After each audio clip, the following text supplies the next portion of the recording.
Unlike loud or over-the-top villains, he is calm, calculating, and eerily composed. He rarely shows anger or panic, and instead prefers to manipulate others into doing his work for him. He studies people's weaknesses and uses their fears, doubts, and desires against them. This is most clearly seen in how he influences Silver the Hedgehog, convincing him that killing Sonic the Hedgehog is the only way to save the future. Mephiles doesn't force Silver. He guides him, twisting his good intentions into something dangerous. Another defining trait of Mephiles is his lack of empathy or morality. He doesn't seek power for pride like Dr. Eggman, nor does he have a tragic backstory that drives him like Shadow the Hedgehog. He exists simply to reunite with Iblis and restore Solaris, even if it means destroying time, reality, and all life. This makes him feel less like a person and more like a force of darkness with a clear, terrifying purpose. Mephiles also stands out because of his connection to identity and form. He takes on a Scourge? That green hedgehog is basically Sonic if you stripped away all the good stuff and left just the raw ego. Comes from this flipped world, Mebius, where heroes turn villains and vice versa. Kinda wild how that setup twists everything Sonic fights for into something ugly. Back when they called him Anti-Sonic, he was mostly a punk causing minor headaches. Not a big deal yet.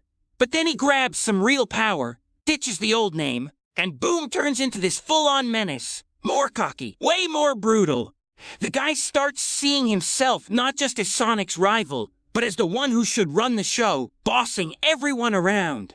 Thing is, he's got all of Sonic's tricks, that insane speed, the sharp attitude. Without the part where you care about right and wrong. Sonic runs free to help folks out. Scourge? He dashes around wrecking things, hurting whoever's in the way, just because he can. Chaos feeds him. He scares people into following, builds a crew, not for friendship, but to keep them under his thumb. From what I've read in those comics, it's clear he picks allies he can push around. His drive isn't some grand scheme or belief system. Nah, it's all about feeling superior. Power tastes good to him, plain and simple. Especially beating Sonic at his own game. That makes Scourge tricky to pin down.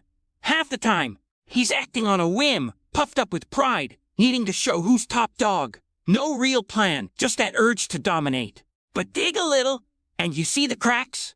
Zonic looks a lot like Sonic, but he's no thrill seeker zooming through loops.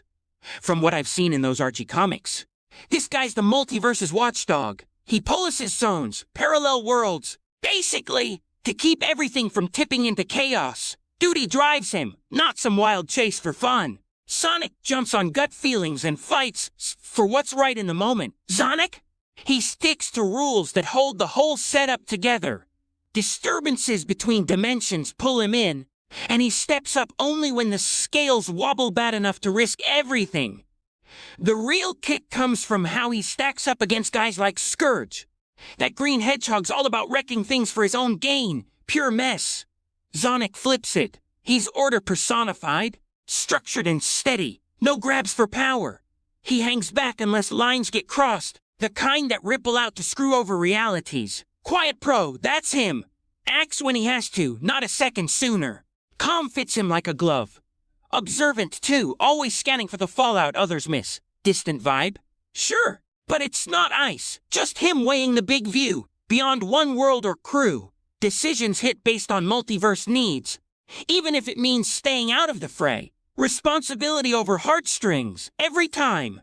You'd think a Sonic clone would crave adventure. Nope. Zonic proves what happens when duty molds the mold.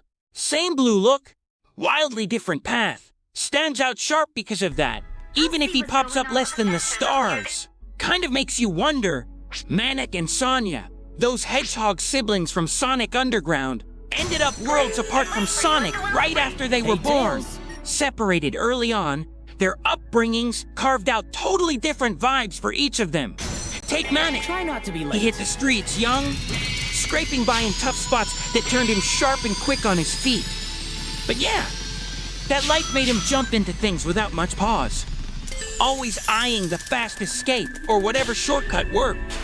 Early episodes show him swiping stuff here and there, Nothing major, just survival mode. Still, deep down he's got this solid sense of right and wrong. And he'd back his brother and sister no matter what. What I like about his arc is how he starts loosening up that skepticism, figuring out that sticking it out for the bigger fight actually pays off. His chill sarcasm cuts through the group's intensity, and it makes him the one you relate to most, raw and real.